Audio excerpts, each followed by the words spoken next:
Moscow said Tuesday that Washington is seeking to divide Syria by establishing a quasi-state east of the Euphrates, adding that the withdrawal of U.S. forces will have a positive effect on reaching a settlement in the country. The situation in northeastern Syria originates from the U.S. illegal presence there.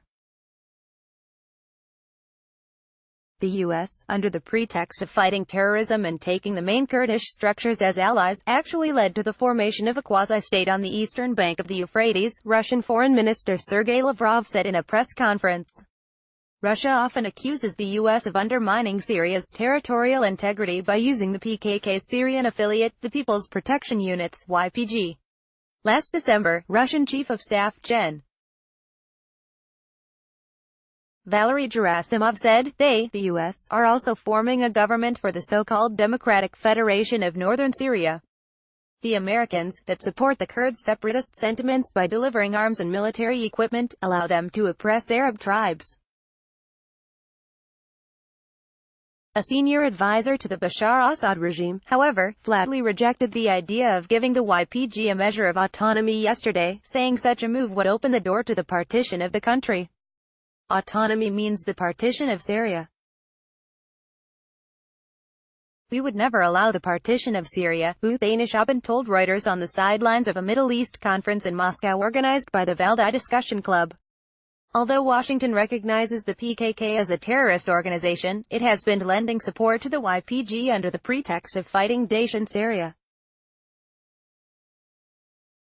The support has been strongly criticized by Ankara, which has emphasized that one terrorist group cannot be used to fight another.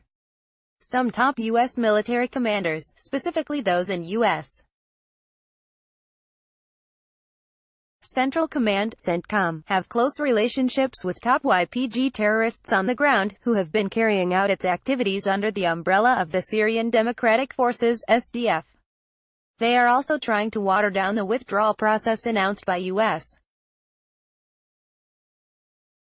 President Donald Trump, asserting that the fight against Daesh is not over and the protection of their allies, the SDF, should be a priority.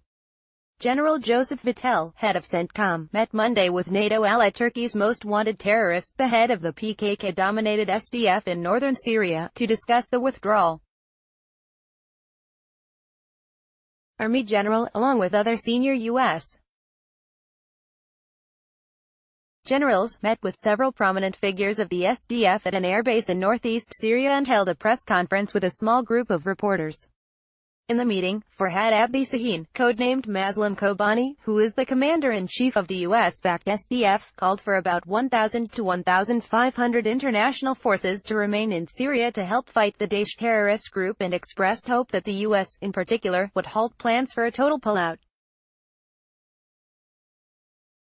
His plea comes at a time when Ankara has been signaling a cross-border operation in northern Syria to eradicate the presence of the PKK's branches on its southern border.